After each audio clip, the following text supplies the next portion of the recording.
माँ हो तो ऐसी हो, इतनी उदार मना माँ होनी चाहिए। माताओं, सबसे ज्यादा सैनिक भिंड मुरैना में है, जो भारतीय सेना में है, फौजी हैं, देश की रक्षा में लगे हैं। सबसे ज्यादा भिंड मुरैना और राजस्थान का भाग वीर सपूत हैं, यहाँ के देश की रक्षा में लगे हुए हैं। आज उन्हीं सपूतों की बदौलत ही हम कथा कह पा रहे हैं, ये सब कथा सुन पा रहे हैं। चाहे राष्ट्रपति जी हो, उनका सम्मान, चाहे देश का सम्मान, चाहे प्रधानमंत्री, मंत्रिमंडल, प्रदेश के नेताओं का, भक्तों का, सामान्य लोगों का, सबका सम्मान और सबका प्राण और सबका घर घर का एक सुरक्षा का प्रबंध है। विशेष रूप से किसके हाथों में है? ईमानदारी से बताओ। वो सैनिकों के हाथ में है। बोलो है कि नहीं? सैनिकों के हाथ में है। इसलिए सबसे पहले जब मैं जागता हूं, पृथ्वी मां को प्रणाम करता हूं, भगवान का स्मरण करता हूं और सबसे पहली दुआ आशीर्वाद भारत के सैनिकों को देता हूं कि आशीर्वाद।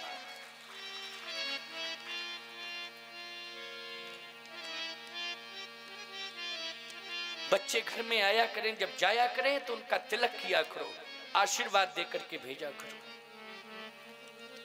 जब भी फोन पर बात करो तो उनका साहस बनाया करो। डरने की आवश्यकता नहीं है, मोह का त्याग करो। साहस पूर्वक कहा करो कि बेटा तुम देश की रक्षा में लगे हो, लगे रहना, घर की चिंता मत करना।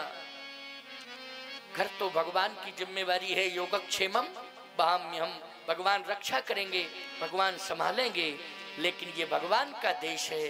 तुम देश की रक्षा में लगे हो, साहस पूर्वक देश की रक्षा करना मेरा आशीर्वाद है।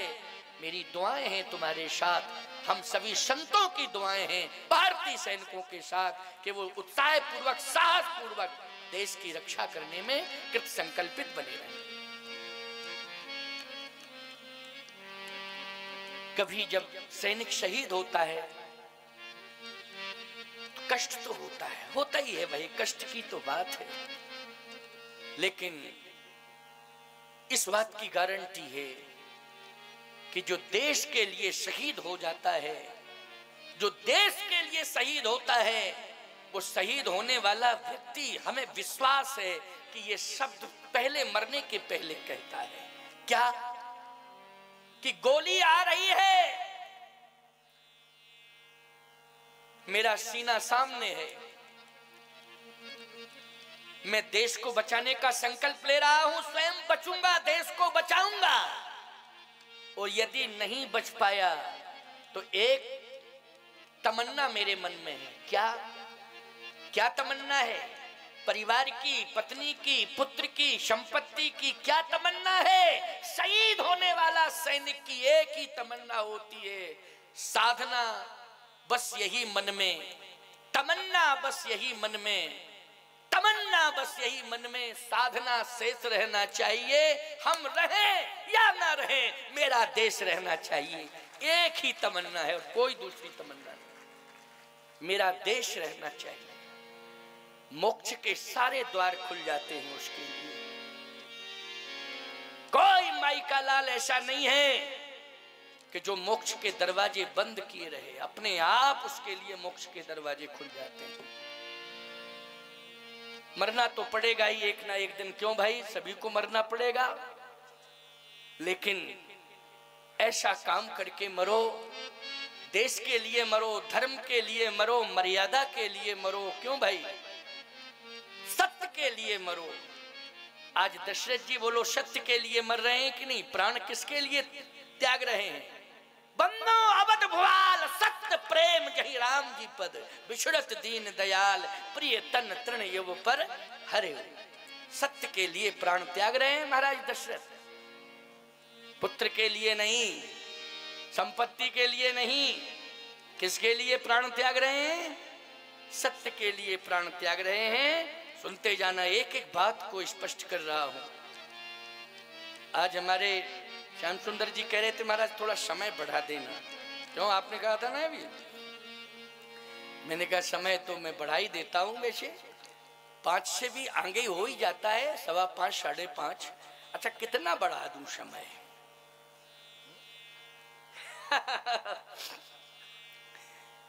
समय तो मैं बढ़ाऊंगा ही। आपके प्रेम को मैं ठुकरा नहीं सकता हूं, और श्रोताओं की जो श्रद्धा और लालसा है, उस लालसा को मैं कैसे दूर कर दूं, उस लालसा की पूर्ति करूंगा। जो सबके मन में लालसा है कि समय बढ़ना चाहिए, बढ़ना चाहिए, ज्यादा से ज्यादा सुनना, आपके मन में लालसा है, आपकी लालसा को मैं पूरा करूंगा। क्योंकि आपकी प्रसन्नता हमारी प्रसन्नता है। संत का अपना ना कोई निजी सुख है, ना निजी कोई दुख है। तुम्ही भक्तों का सुख हमारा सुख है, तुम्हारा ही दुख हमारा दुख है। अपना निजी ना कोई सुख है, ना कोई दुख है। इसलिए भैया, प्रेमियों, श्रद्धालुओं, सुनो मन लगा करके, मैं सुना रहा हूं। भगवान राम प्रणाम करके चल रहे हैं। माँ ने कह दिया जाओ बेटा, मेरा आशीर्वाद है, चल दिए प्रभु। यहां महाराज दशरथ जी, कौशल्या जी समझा रही हैं बार बार कि राम झूठ नहीं बोलता है, सत्य बोलता है। उसने कह दिया मैं 14 साल पूर्ण करने के बाद अयोध्या आ जाऊंगा, तो आएगा वो राम, सत्यवादी है। आप इतने व्यथित मत हो। महाराज दशरथ ने कहा कौशल्या, राम बन जा रहा है, मैं पैदल नहीं जाने दूंगा राम को बन। सुमंत जी को बुलाओ।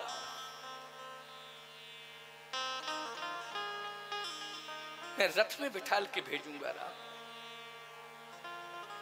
लेकिन कैकेयी जी ने तो ये कहा है, होत प्रात मुनि वेशधर, जो न राम बन जाए तो मोर मरण रावुर अजस, समझिए मन माई। तुम इधर हो जाओ थोड़ा सा बेटा, सब वो देखने वालों को, दर्शनार्थियों को, भक्तों को दिक्कत है। क्या दिक्कत है, इधर बैठ जाओ। और पीछे हो जाओ, पुजारी जी के पीछे हो जाओ। देखो कितनी उत्सुकता है।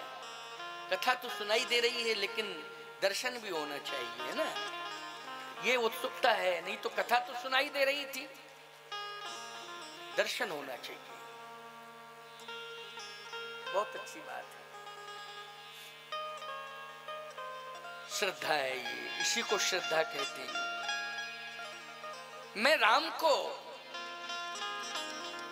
पैदल नहीं जाने दूंगा, राम रथ में बैठ करके जाएगा। सुमंत जी को बुलाया गया। सुमंत जी को आज्ञा दे रहे हैं महाराज दशरथ, तुम मेरे प्रधानमंत्री हो, तुम्हें राज आज्ञा का पालन करना पड़ेगा। राम को रथ में बिठाओ, और सुमंत तुम स्वयं ले जाओ राम को रथ में बिठाकर।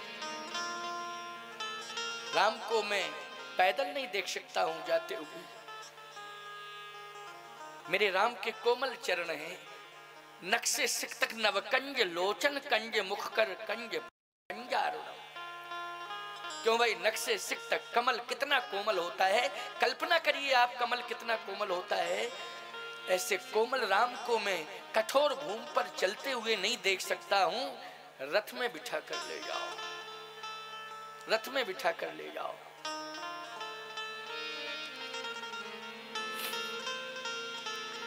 किसी ने कहा जब राम को विश्वामित्र जी के साथ भेजा था, जनकपुर ले गए थे, उस समय भी रथ भेजा था आपने क्या? क्यों भाई, उस समय तो 15 साल के राम जी थे, अब तो 27 साल के राम जी हो गए हैं। उस समय जब विश्वामित्र जी ले गए तो कितने साल के थे? 15 साल के राम थे। अब राम 27 वर्ष के हो गए। अरे उस समय आपने रथ क्यों नहीं भेजा? उस समय भी आपको रथ में बिठा के भेजना चाहिए था, लेकिन आज आपको रथ याद आ रहा है, उस समय आपको रथ याद नहीं आ रहा था। एक बात आपको बतावें, महाराज दशरथ कहते हैं नहीं नहीं नहीं, उस समय राम के साथ रथ की जरूरत नहीं थी, न रथ की जरूरत थी न दशरथ की जरूरत थी। क्यों भाई? न रथ न दशरथ। क्यों? मैंने राम को किसके हाथ में सौंपा था?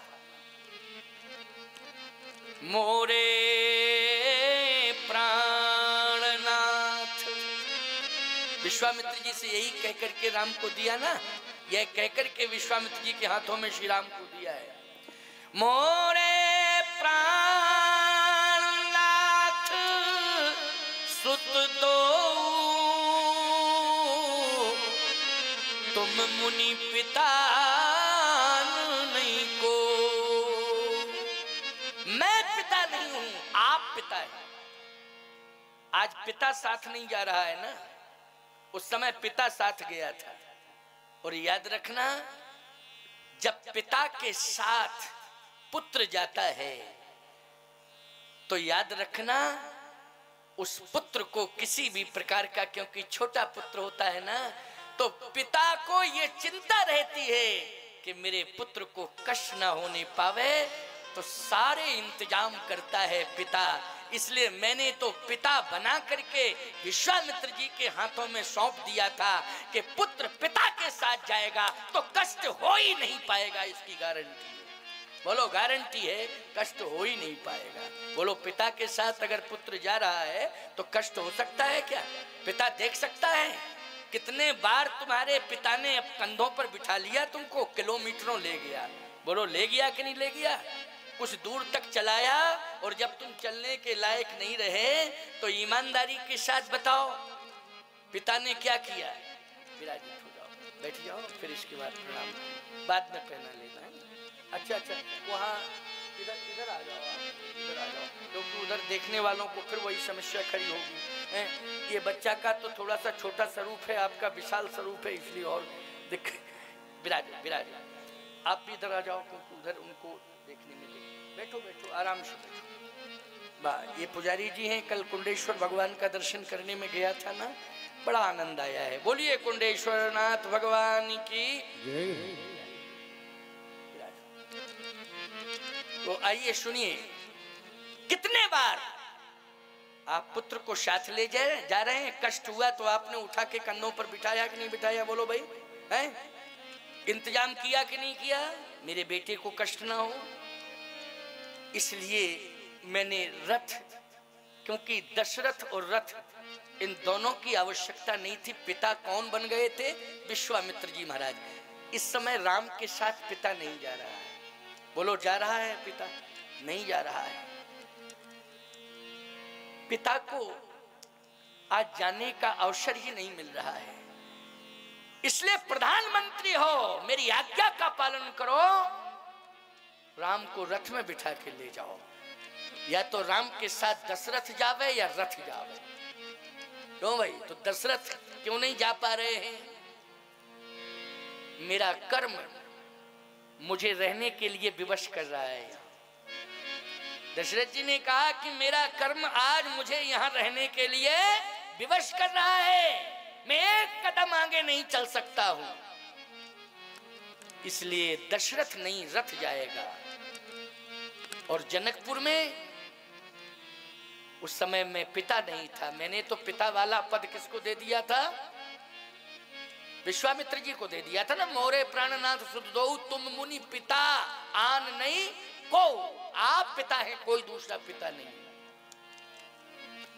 और याद रखना, जब वापस आए थे राम जी मिथिला से, तो पैदल नहीं आए थे। याद रखना, आए थे, बोलो जल्दी, पैदल आए थे क्या? जब मिथिला से आए, वापस आए, क्योंकि उस समय एक ऐसा माहौल बना हुआ था कि बारात गई साहब, फिर विदा हुई, विदा के साथ में फिर सभी वापस हुए। विदा होने के बाद कितना बड़ा मंगल महोत्सव था वो, उसका वर्णन कहाँ तक करूं। लेकिन आज महाराज श्री दशरथ कह रहे हैं, दशरथ नहीं, मजबूर है, कर्म विवश कर रहा है, अयोध्या में ही रहना है, रथ जाएगा, ले जाओ। सुमंत जी ने कहा आज्ञा शिरोधारी। और जैसे ही सुमंत जी रथ लेके पहुंचे तो भगवान राम ने कहा कि ये क्या है मंत्री जी? कहे महाराज की आज्ञा है कि रथ में बिठा के राम को ले जाओ। भगवान राम ने कहा कि देखिए सुमंत जी महाराज, पिताजी को पता नहीं क्या हो गया है, मैं रथ में भी नहीं बैठूंगा। लेकिन नहीं, बार बार उन्होंने कहा है और मैं भी प्रार्थना कर रहा हूं, चलिए आप भी कह रहे, पिताजी कह रहे, सब कह रहे, मेरी इच्छा नहीं है लेकिन मैं बैठ रहा हूं। भगवान राम बैठ गए रथ में। रथ आगे बढ़ा, पूरा समाज चल दिया अयोध्या का, बोलो चल दिया ना, रथ के साथ साथ पूरा समाज चल दिया रथ के पीछे पीछे। भगवान श्री राम ने कहा प्रधानमंत्री जी देखिए, रथ के पीछे पीछे पूरा अयोध्या का समाज आ रहा है और ये अयोध्या का समाज अयोध्या को खाली कर रहा है। इसका मतलब यह है कि जिस राज्य में प्रजा नहीं होती है, राजा का अस्तित्व समाप्त हो जाता है। जब प्रजा ने साथ छोड़ दिया तो राजा तो मेरे पिताश्री हैं, उनका क्या अस्तित्व रहेगा? रथ को रोक दो, रोक दीजिए रथ को। रथ रोक दिया गया। भगवान ने सबको समझाया, लौट जाओ, वापस जाओ, 14 साल बाद लौटूंगा और अभी रथ को भी वापस करूंगा, मैं प्रधानमंत्री को भी वापस करूंगा। कुछ दूर तक मर्यादा का पालन कर रहा हूं, इसके बाद प्रधानमंत्री जी को भी लौटा दूंगा। अयोध्या वासी बोले पहले प्रधानमंत्री को लौटाओ तब लौटेंगे। जब प्रधानमंत्री जा रहा है तो आप हमको क्यों लौटा रहे, प्रधानमंत्री को लौटाओ। भगवान ने कहा कि पिताजी की आज्ञा है कि प्रधानमंत्री जी जाओ, ले जाओ, मेरे पिताजी ने आज्ञा दी है। अब राजाज्ञा है, राजाज्ञा का उल्लंघन कैसे प्रधानमंत्री कर सकता है? अयोध्या वासियों ने कहा कि तो महाराज आप कहां मुझे रखना चाहते? अयोध्या में। अयोध्या वासी बोले हमने अयोध्या की परिभाषा बदल दी। क्या? अवध तहीं जहां राम निवासु, जहां दिवस यहाँ भानु प्रकाशु। अवध तहीं जहां राम निवासु, जहां पर राम जी हैं वही अयोध्या है, आप रहेंगे हमारी वही अयोध्या होगी। भगवान ने कहा अच्छा